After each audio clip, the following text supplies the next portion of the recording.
16 বছরে জামাতের উপর বেশি ক্ষতি করেছে।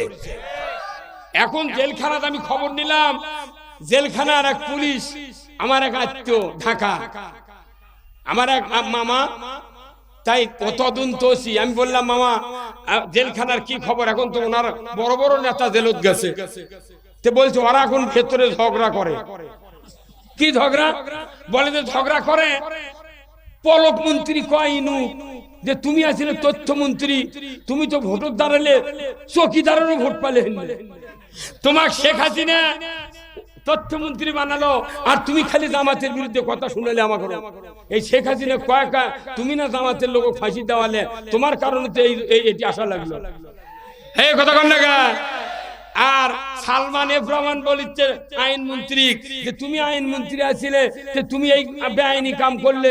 যদি আমরা নির্বাচন সঠিকভাবে দিতাম, ভোট চুরি না করতাম, নির্বাচন করলে আমরা পরাজিত হলে তাও বাড়িতে আমাদের কোম্পানি বহু লোক দেখতে পারতাম। তুমি এই দুর্নীতি করে মানুষ ভোটাধিকার বন্ধ করে দিয়া লিদি তুমি দেশ চালালে। এখন ক্যাঙ্কা হচ্ছে করলে কথা ক্যাঙ্কা হচ্ছে, ওরা এখন ঝগড়া হচ্ছে জেলখানার মধ্যে। ওর কোনো মারবো না, কিছু করবো না, ওদেরকে জেলখানার সুদি সীমায় খিলে দেখাবো বাংলাদেশে ইসলাম কায়েম হলে কেমন শান্তি হয়। আল্লাহর নবী বলেছেন তার জুমার খুতবায়, খায়রুল কুরুনি কারনি সুম্মাল্লাযিনা ইয়ালুনাহুম সুম্মাল্লাযিনা ইয়ালুনাহুম। এই কথা আপনারা শুনেছেন কি না? শুনেছেন? তাহলে খায়রুল কুরুনি কারনি রাসূলের মুখের ভাষা, সেই বক্তৃতা আমাকে ইমামরা দেয়। বলুন তো এই কথার অর্থ ইমাম সাহেব আপনাদেরকে শোনায়েছেন, জীবনে শুনেছেন একবার?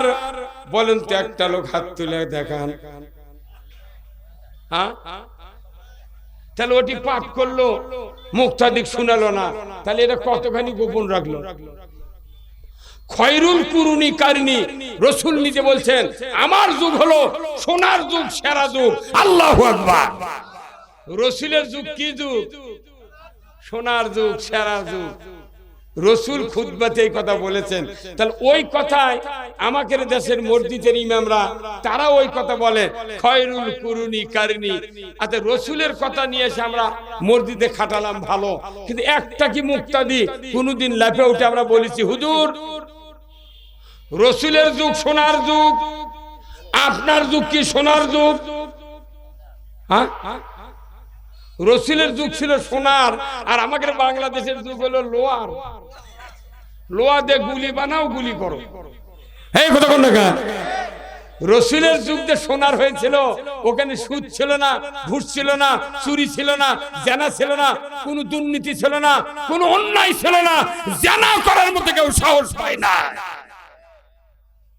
সেই কথা নিয়ে এসে আমাকে মসজিদে ইমাম সাহেবরা আমরা বলি, কেউ প্রতিবাদ করে না যে হুজুর আপনার এই কথা ঠিক হলো না। বক্তব্যের সাথে সমাজের মিল আছে। রাসূলের সমাজে সুদ ছিল, আমাদের সমাজে সুদ আছে না নাই? রাসূলের সময় চুরি ছিল, তাহলে আমাদের সময় চুরি আছে না নাই? জেনা ছিল, এখন জেনা কে, এখন দুর্নীতি কে, ঘুষ কে? কেউ প্রতিবাদ করে না। তাহলে রাসূলের ওই সোনার যুগ আল্লাহর নবী কি দিয়ে তৈরি করেছিলেন? যেরকম কি দিয়ে? কোরআন দিয়ে রাসূলুল্লাহ 12.5 লক্ষ বর্গ মাইল শাসন করেছেন 10 বছর। কত বছর? বিশ্বাস হয়? বাংলাদেশের মতো 27টা রাষ্ট্র যত বড়, ততখানি জায়গা রাসূল কোরআন দিয়ে শাসন করেছেন। তাহলে যে রাসূল কোরআন দিয়া 10 বছর পৃথিবী শাসন করলেন, এই মাত্র 1500 বছর পর আপনাকে আমার কে বুদ্ধি দিল যে কোরআন বাদ দিয়া বাপের আইন দিয়া ওই দাদার আইন দিয়া চালান লাগবে? যদি আপনি আইন বদলান তাহলে কুরবানি গলার দম করা ছিল 6500 বছর আগে ইব্রাহিম আলাইহিস সালাম গলার দম করছেন দুমবার। তাহলে আপনি এখন এসে যেহেতু কোরআনের আইন মানেন না, অন্য আইন দিয়ে চালাচ্ছেন, তাহলে অন্য আইন চালে এখন কুরবানি গলা তার জবলায় ভারত দম করবে। এই কেউ গোস্ত খাবেন? তুমি আইন কোরআনের পাল্টে অন্য আইন চালাচ্ছ, তার জবজারাত এগুলো আবার গলাতকে ভারত কর্ম। ফকিন্নিও গোস্ত খাবে না, কথা কোন না? আল্লাহর আইন খাতনা করা লাগবে। আপনি যেহেতু কোরআনের আইন বদলাছেন, তাহলে আপনি খাতনা করা বাদ দেন। এমবিবিএস ডাক্তারও যদি খাতনা না করে, ফকিন্নির মেয়েও তার সাথে বিবাহ বসবে না। এই কথা কোন না আপনারা? তাহলে আইন খালি কোরআনের আইন বদলে সব আল্লাহর আইন মানবেন, আর আপনি একটা আইন কোরআনের আইন মানলি আপনার ক্ষতি হবে। এই চিন্তা করে সারা বাংলাদেশ নয়, ব্রিটিশ 190 বছর শাসন করছে কাফেরের আইন দিয়া, পাকিস্তান শাসন করছে সেকুলারিজম দিয়া। 54 বছরে বাংলাদেশে 17টা প্রধানমন্ত্রীর কাছে কোরআনের পার্লামেন্ট 1 ঘন্টার জন্য কায়েম হয় না। তাহলে আমাদের দেশে 92% মুসলমানের দাবিদার, অথচ কোরআনের আইন মানতে পারি না। অথচ মাথার টুপি, মুখের দাড়ি, দাড়ি মেহেন্দি, জুব্বা দিয়ে যখন ইমাম ঢোকে মসজিদের মধ্যে, মনে হচ্ছে জিবরাইলের খালাতো ভাই যাচ্ছে।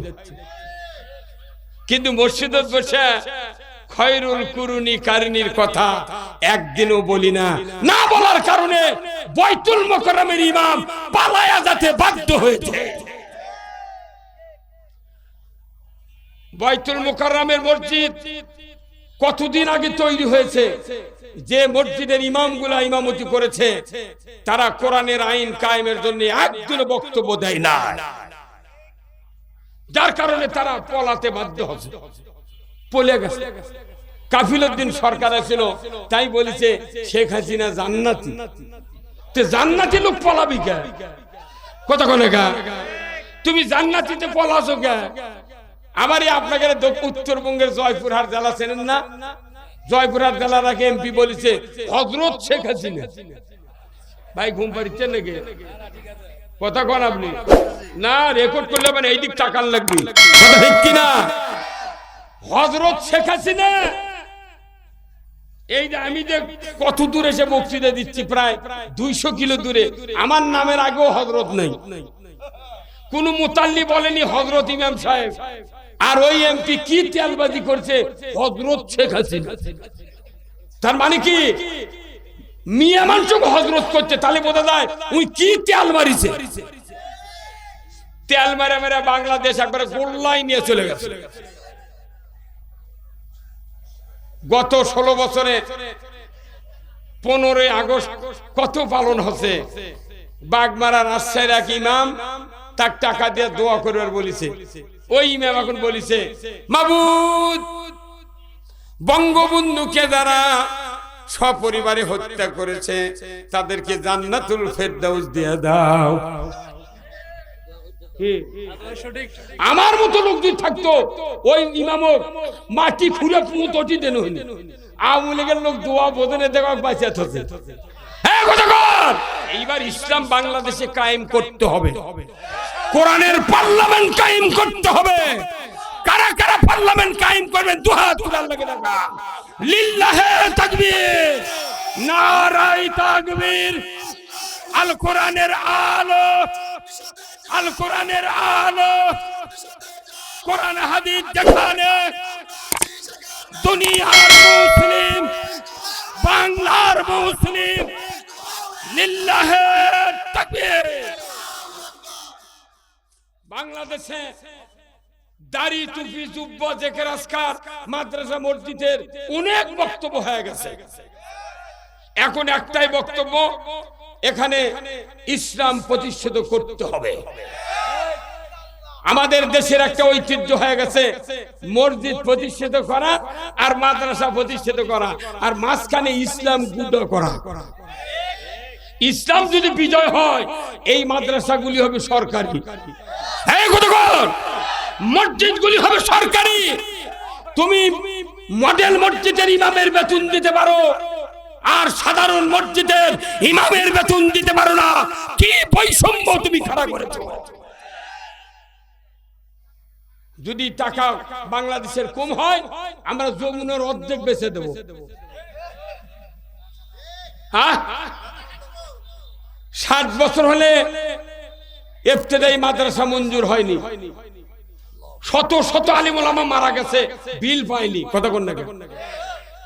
অথচ তালে ঢিঙ্গা দিয়ে, খলপা দিয়ে, প্রাইমারি ওয়াল দিয়ে সেটা মঞ্জুরি হচ্ছে, ইফতেদায়ী মঞ্জুর হয় না। কারণ কি, ইফতেদায়ী মঞ্জুরি করলে এখান থেকে যে ছাত্র বাড়াবে সেটা দাখিলিত ভর্তি হবে, দাখিলের থেকে আবার আলিমে যাবে, এইভাবে তাদের ইসলামের শিক্ষার দিকে গণজোয়ার শুরু হবে। এই জন্য প্রাইমারি মঞ্জুর করে ওই ব্যাঙ্গের লাফান শিখাচ্ছে, আলু ভর্তা বানান শিখাচ্ছে, সাইকেল চালান তিরিং তিরিং, আবার বাসর ঘরের বিছনা ফেলাচ্ছে দীপুমুনি। এখন কেঙ্গা হচ্ছে দীপু আপা, উনি একবার বলেছিলেন ফিটনেস বিহীন বিএনপি, লাইসেন্স বিহীন জামাত, আর ঐক্য ফ্রন্টের কথা কিবেন বলেছিল। এখন দেখবেন যখন হাজুতর থেকে কোটক নিয়ে দেয় এই বক্তব্য শোনায়, কে যে দেশে সংসদ একটা মহান মানুষের শান্তি কায়েমের একটা জায়গা, সেখানে গান হয়। আর আমাকে মাহফিলে সভা করবে চাইলে কয় অনুমতি লাও, অনুমতি লাও পুলিশের থেকে, তারপরে তোমরা সভা করে পারবে।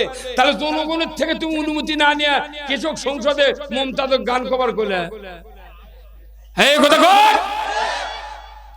গায়িকা নায়িকা দিয়ে পুরা সংসদ নির্লজ্জ করেছে। আমরা এদেরকে সংসদে দেখতে চাই না। এদেশে আলিমদেরকে, জ্ঞানী লোকদেরকে সংসদে বসাতে চায়।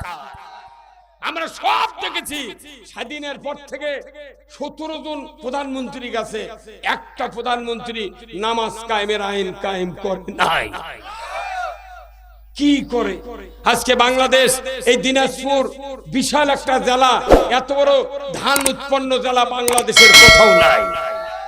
অ্যামিস্টার টপ নামে একটা শিশি নাই, সিনজেন্টার, যেটা 34 ধানে, যে কোনো ধানে গামরে রাখতে গিয়ে পাকা পর্যন্ত না দিলে ধান চিটা হয়, দানা হয় না। এতগুলো টাকা তোরা দুর্নীতি করে খালু।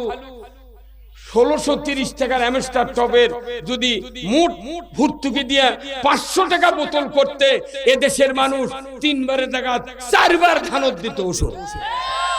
একটা কথা সংসদে হয় না, তুমি পুলিশক দিয়ে মানুষক ধরো।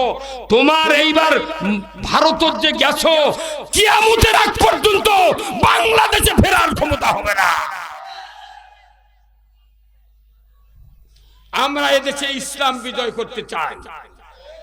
আমরা কৃষি দ্রব্য দাম কমায় দেব, চুরি থাকবে না, জানা থাকবে না, 5টা গ্যারান্টি দিয়ে দেব আমরা। আল্লাহ বলেছেন খাদ্য, বস্ত্র, চিকিৎসা, শিক্ষা, বাসস্থান, এই 5টা গ্যারান্টি সরকারকে দিতে হবে, কোরআন বলছে। অথচ বাংলাদেশে এই গ্যারান্টি না দিয়ে খালি নিজের পুঁজি পাট্টা মারিচ্ছে। আর বিদেশক করছে বাংলাদেশ গরিব, কে বাংলাদেশ গরিব? আমির হোসেন আবুর বাড়ির অত টাকা কে? গণভবনে আলমারির তলে এত টাকা কে? মমতাদের ফ্রিজ 1000 টাকার এত বান্ডি কে? বলে মানুষক শোনাও, বাঙালির এবার চোখ খুলে দিছে কে? এইবার যদি আমরা আগামী সংসদ নির্বাচনে যদি টানাটানি করি, ঠেলাঠেলি করি, যদি আল্লাহ না করুক এদেশে যদি ইসলামী শক্তি এগিয়ে যেতে না পারে, কাউরো পিঠের চামড়া থাকবে না। এমন কোন রাজনৈতিক দল নাই যে তার ক্ষমতা আমরা না দিয়ে দেখেছি। 3 বার 4 বার 16 বার হয়ে গেছে, কিচ্ছু করেনি। এখন আসেন, আল্লাহ তাআলা কোরআনে বলছেন, আমাদের দেশে বেনামাজি আছে না নাই? বহু লোকের সন্তান বেনামাজি, এদেরকে নামাজি বানাবে কে? হ্যাঁ, অতি সোজা আমরা। নামাজি বানানোর দায়িত্ব সরকারের, সরকার ছাড়া নামাজি বানাতে কেউ পারবে না। এই কোরআন বলছে সূরা আল হজ 41 নম্বর আয়াত, আল্লাযীনা ইম্মাক্কান্নাহুম ফিল আরদ আকামুস সালাতা ওয়া আতাউয যাকাতা ওয়া আমারু বিল মারুফ ওয়া নাহু আনিল মুনকার ওয়া লিল্লাহি আকিবাতুল উমুর। আমার আল্লাহ বলেছেন, মুসলমান যদি তুমি কোন দেশের প্রধানমন্ত্রী হও, রাষ্ট্রপতি হও, সরকার হও, প্রেসিডেন্ট হও, ক্ষমতায় যাও, জমিনের যদি কর্তৃত্ব পাও, চারটা আইন চালু করবা। এক নাম্বার হলো নামাজ কায়েমের আইন, যাকাত আদায়ের আইন, ন্যায়ের আদেশ, অন্যায়ের নিষেধ। এই চারটি দফা সরকার তুমি কায়েম করবে। কার আদেশ? এই জোরে কোন কার আদেশ? আল্লাহ বলেছেন ওয়ালিল্লাহি আকিবাতুল উমুর। আমি আল্লাহ আমার পক্ষ থেকে সবচেয়ে বড় ধরনের একটা আদেশ, যারা ক্ষমতায় যাবে এই চারটি দফা চালু করবে। এটা আল্লাহর আদেশ। কার আদেশ? আল্লাহর আদেশ। এটা মুসলমানের উপর বলছে, যাই সরকার হবি। বাংলাদেশে 17 জন প্রধানমন্ত্রী গেছে, কেউ কি হিন্দু ছিল? তোর কে মানা করছিল নামাজের আইন চালু করবে? ওরা জানে এই আইন চালু করে আমারই সকালে ওযু করা লাগবে, সেই দিন ওরা আইন চালু করেনি। এই কথা কোন নাকি আপনারা? সরকারের দায়িত্ব সমাজে নামাজ কায়েম করা, সেই দায়িত্ব নিয়েছে তাবলীগ, জামাত, পীর সাহেব, চরমোনাই, হেফাজত, খেলাফত মজলিস, ইসলামী শাসনতন্ত্র আন্দোলন, চরমোনাই। বাপের কাম বাদেনি নামাজ কায়েম করে। নামাজ কায়েম করবে কে? সরকার। কোরআনের কথা। সরকারের উপর দায়িত্ব না দিয়া ওই এমনি করে আল্লাহ আমার বেটাক নামাজ দিবে না দে, জীবনেও নামাজ হবে না। সরকার যদি আইন করে আজ থেকে 5 ওয়াক্ত নামাজ আইনের মাধ্যমে কায়েম করা হলো, যে ব্যক্তি 1 ওয়াক্ত নামাজ কাজা করবে ফেতরা পরিমাণ 70 টাকা জরিমানা, 1 ওয়াক্তের জন্য 2.5 ঘন্টা হাজুর।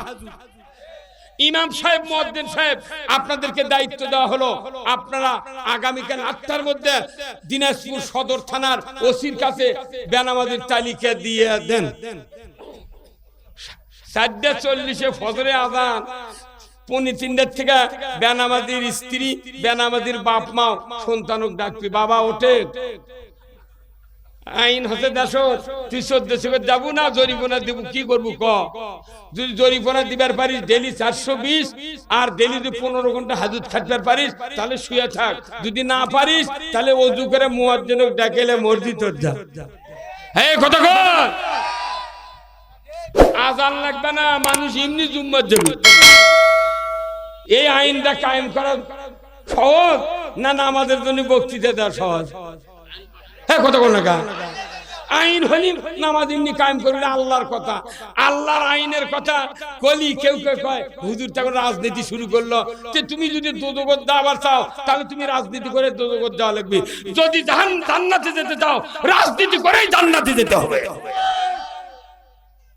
বরংস আওয়ামী লীগ, বিএনপি, জাতীয় পার্টি, জাসদ, জামাত, চরমোনাই, হেফাজত, খেলাফত মসজিদ, যারা রাজনীতি করে এরা হলো পুরুষ মানুষ। আর যারা কয় আমরা রাজনীতি করি না, এই হিজড়ে কত কোন গান। আল্লাহর রাসূল রাজনীতি করছে, কথা ঠিক কিনা? ফেরাউন রাজনীতি করছে, মুসা আলাইহিস সালাম রাজনীতি করছে, নমরুদ রাজনীতি করছে, ইব্রাহিম আলাইহিস সালাম রাজনীতি করছে, আমাদের রাসূল রাজনীতি করছে। সব নেতারা রাজনীতি করবি। আর হুজুররা গেলি করছে, হুজুর তোমাকে আমার গম খাওয়ার ইচ্ছা আছে, আমাকে গম খাওয়ার ইচ্ছা নয়, তোমাকে খাওয়া বন্ধ করার ইচ্ছা আছে। হ্যাঁ, কথা কর। ভোটের দাঁড়ানোর সময় পেটের চামড়া থাকে দাঁড়ার কাছে, আর ভোটের যা ক্ষমতা গেলি 2.5 ফুট দূরে পেট চুলকায়। এই কথা কন না, বলে চুলকানি বন্ধ হয়ে যাবে। কি আল্লাহর আইন আমরা দেখতে চাই, আমরা কাউকে পরাজিত করতে চাই না, আমরা চাই আল্লাহর আইন কায়েম করতে। এই আল্লাহর আইনের বিরোধিতা করার লোক বাংলাদেশে যারা আছে তারাও জুম্মার নামাজ পড়ে, যারা পক্ষে আছে তারাও জুম্মার নামাজ পড়ে, কথা ঠিক কিনা? তাহলে আসুন খুতবাতুল হাকামের সানি খুতবার 2য় বক্তব্য রাসূলের শুনেন। ভাই আপনারা কি বেজার হচ্ছেন? ভাইরা আমার, এটাই কাপ, এটাই কাপ। ভাইরা আমার, সানি খুতবার দ্বিতীয় বক্তব্য হলো আল্লাহর রাসূল একটা জটিল হাদিস বর্ণনা করেছেন। আশরাফ আলী থানভী রহমাতুল্লাহ আলাইহি মানুষের মুক্তির জন্য, সমাজ ভালো করার জন্য লক্ষ লক্ষ হাদিস পড়িয়া পড়িয়া নির্বাচন করে একটা হাদিস খুতবাতুল হাকামের ভেতরে দিয়েছেন। সানি খুতবাত আমার রাসূল বলেছেন, ওয়া সুলতানু জিল্লুল্লাহি ফিল আরদি মান আহনা সুলতানাল্লাহি ফিল আরদি আহনাহুল্লাহ। আছে না নাই? এই হুজুর আছে না নাই? এরা শোনেন মসজিদ। আমি 100 জন ইমামের ইন্টারভিউ নিয়েছি। 100 জন ইমামের, 100 জন ইমামের ভেতরে শুধুমাত্র 4 জন ইমাম পেয়েছি তারা এই হাদিসের অর্থ পড়েছে, কিন্তু মানুষকে কোনোদিন বলে নাই। আর 96 জন ইমাম ওরা পরেও নি অর্থ, মানুষকেও বলেনি। অথচ বছর অন্তরেরা 50,000 1 লাখ করে টাকা লেজা বৌসুল ভাত খাচ্ছে। বাটাম ফাটাবে এর বাটাম। তুমি কি ফাঁকি দেয়া? এই আপনারা গাছ আপনারা কথা কন না আপনারা। ওই মুরগি ঘুম পারে গা। এখানে একটা লোক অসুস্থ, প্যারালাইসিস, ইউনিয়ন সেক্রেটারি নাকি, ওনাকে একটু এখানে নিয়ে আসেন তোরা। খারত করে নিয়ে আসেন তাদের রকি ভাই। আপনারা মঞ্চে আছেন, আপনারা হলেন বিশ্বকাপের খেলার জাজম্যান। আপনারা যদি জোরে ঠিক না করেন ওনারা করবে না। এই কথা কোন টাকা? আপনার জন্য জান্নাত দরকার, ওদের জন্য জান্নাত দরকার। সাধারণ মানুষ বেহেশতে যাবি, নেতারা বেশি জাহান্নামে যাবি। যারা সিয়ারের লোক এরা দুজগত বেশি যাবি। যদি কোরআনের পক্ষে কথা না কয় ফাটাম ফাটাবে এর করে। ফাজলামি আল্লাহ কোরআনত বলছেন, ওয়াকাল আল্লাযিনা কাফারু রব্বানা আরিনাল লাযাইনি আদাল্লানা মিনাল জিন্নি ওয়াল ইনস নাজালহুমা তাহতা আকদামিনা লিয়াকুনা মিনাল আসফালিন। আল্লাহু আকবার। অবিশ্বাসীর দলেরা জাহান্নামে যাবে, আল্লাহকে ডাক দিয়ে বলবে, রব মানুষের ভিতর থেকে নেতৃত্ব দিয়া, জিনের ভিতর থেকে নেতৃত্ব দিয়া যারা আমাদেরকে আল্লাহ রাসূলের বিরুদ্ধে লাগায় দিয়েছিল, আলেম ওলামা ইসলামের বিরুদ্ধে লাগায় দিয়েছিল, ইসলাম বুঝতে দেয় নাই, কোরআন বুঝতে দেয় নাই, সুদ হারাম মুখ দিয়ে বলে নাই, এই নেতৃত্বের কারণে আমরা আজকে জাহান্নামে এসেছি। ওই নেতাদের আমাদের কাছে হাজির করে দাও, ওদের সাথে আমাদের কিছু বোঝাপড়া আছে। আল্লাহ বলবেন, কেন হাজির করে দেব? তারা বলবে, ওদের কারণে আমরা জাহান্নামে এসেছি, আজকে এই বিপদ থেকে আমাদেরকে তারা মুক্তি দিয়ে দিও। আর নসেদ তাদেরকে আমাদের পাও দিয়া খুঁজে দলিত মথিত করব, যাতে করে তারা ভীষণভাবে অপমান হয়ে যায়। সব নেতা হাজির করি জাহান্নামের মধ্যে। কবিতে ভাই তুই কথা শুনে একজনের মাথার বাড়ি দিছি, ইসলামের পক্ষের লোক নাম দিয়ে আমরা থানার দিয়েছি মামলা। হ্যাঁ তোর বাটাম ফাটাবি তো। ফাজলামি ওগুলো সিয়ার কুন্টি হেরে চলে যাবি। জাহান্নামে যারা গেছে বা যাবে তাদের দেহ হবে এই কাঁধের থেকে এই কাঁধ 41 গজ, মানে 82 হাত। একটা জাহান্নামের মানুষের যদি ওটি থেকে 82 হাত মাপেন, এই প্যান্ডেল 82 হাত কত দূর আসবে? এইরকম হবে কাঁধ, তাহলে ওর পেট কত বড় হবে? এক একটা মুটকি হবে ওই জাহান্নামের কমপক্ষে 2.5 মণ ওজনের। ওগুলা নেতার লাখ মুকুট মারবি। সূরা ইব্রাহিম পড়ে দেখবেন, আল্লাহ বলছেন, এরা বলবে, ভাই তুই কথা শুনে এগুলা একজনের অফিস পুড়িছি, হিন্দুকের বাড়ি পুড়ছি, এগুলা করছি, ওগুলা করছি, অন্যায় করছি, মানুষ সুখে শান্তিতে থাকতে দিইনি, তাহলে তুই এখন আমাকে বাঁচা। তখন কবি, আজ তোরও যা আমারও তাই, লোয়ার কালা হিসাবে খায়। কথা ঠিক কিনা? লোয়ার কালা হিসাবে খায়। তখনই ওই জাহান্নামীরা পায়ের নিচে ফেলে দলিত মথিত করবি। তখন বলবি, তুই দুনিয়াতে ছিলি হিরো, এখন পূজা কর্ম। সূরা হামিমার সেজদার 29 নম্বর আয়াত পড়ে দেখবেন, মুখের চাপাবাজি নয়, এটা ওবাইদুল কাদের নয়, মাথার থেকে নিচ পর্যন্ত লড়ভর করে হিজরাল লাগান, আর মুখের চাপা পালাবো না। হ্যাঁ কথা বল।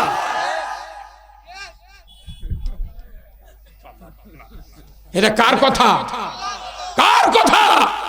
আল্লাহ বলেছেন আমি কোরআন নাযিল করেছি পৃথিবীতে আমার শাসন কায়েমের জন্য। তোমাকে কে অধিকার দিল কোরআন উৎখাত করে দিয়া নিজের মুখের আইন দিয়া পৃথিবীর মানুষকে কষ্ট দেওয়া? এই বাংলাদেশে 17 বার আইন, 17 বার আইন এমেন্ডমেন্ট করা হয়েছে, কথা ঠিক কিনা? 17 বার। ফেরাউন যে আইন তৈরি করেছিল না, ফেরাউন যে আইন তৈরি করেছিল, এই আইনে ফেরাউনের দলবলের লোকের কোনো ক্ষতি হয়নি, ক্ষতি হচ্ছে মুসার দলের লোকের। নমরুদ পুরো পৃথিবীর বাদশা, নমরুদ যে আইন তৈরি করেছিল তার দলের লোকের ক্ষতি হয়নি, ক্ষতি হচ্ছে ইব্রাহিম আলাইহিস সালামের দলের লোকের। আবু জেহেল যে আইন তৈরি করেছিল এই আইনে মুহাম্মদ সাল্লাল্লাহু আলাইহি ওয়াসাল্লামের দলের লোক ইয়াসির, আম্মার, বেলাল হাজার হাজার সাহাবীকে শহীদ করে দেওয়া হয়েছে, মার দেওয়া হয়েছে। আবু জেহেলের দলের লোকের কোনো ক্ষতি হয় না। 17 বার বাংলাদেশে আইন পরিবর্তন করা হয়েছে। কতবার? যতবার যেই ক্ষমতা গেছে ওর ক্ষেত্রে দলের লোকের ক্ষতি। কার ক্ষতি আছে? বিরোধী দলের ক্ষতি হতে, কথা ঠিক কিনা? কিন্তু এই 16 বছরে জামাতের উপর বেশি ক্ষতি করেছে।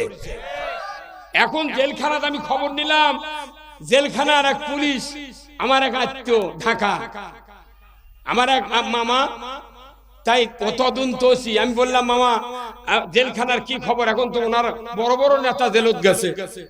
তো বলছে ওরা এখন ভেতরে ঝগড়া করে। কি ঝগড়া? বলে যে ঝগড়া করে পলক মন্ত্রী কয়নু যে তুমি আসলে তথ্যমন্ত্রী, তুমি তো ভোটের দাঁড়ালে চৌকিদারেরও ভোট পালে, তোমার শেখ হাসিনা তথ্যমন্ত্রী বানালো আর তুমি খালি জামাতের বিরুদ্ধে কথা শুনালে আমাকে। এই শেখ হাসিনা কয়েকা তুমি না জামাতের লোক ফাঁসি দেওয়ালে, তোমার কারণে তো এটি আসা লাগলো। এই কথা কন না। আর সালমান এফ রহমান বলিচ্ছে আইনমন্ত্রী যে তুমি আইনমন্ত্রী আছিলে, যে তুমি এই বেআইনি কাম করলে, যদি আমরা নির্বাচন সঠিকভাবে দিতাম, ভোট চুরি না করতাম, নির্বাচন করলে আমরা পরাজিত হলে তাও বাড়িতে আমাদের কোম্পানি বহু লোক দেখতে পারতাম। তুমি এই দুর্নীতি করে মানুষ ভোটাধিকার বন্ধ করে দিয়া লিদি তুমি চালালে, এখন ক্যাঙ্কা হচ্ছে করলে কথা ক্যাঙ্কা হচ্ছে। ওরা এখন ঝগড়া হচ্ছে জেলখানার মধ্যে, ওর করে মারবো না, কিছু করবো না, ওদেরকে জেলখানার সুদি সীমায় খিলে দেখাবো বাংলাদেশে ইসলাম কায়েম হলে কেমন শান্তি হয়।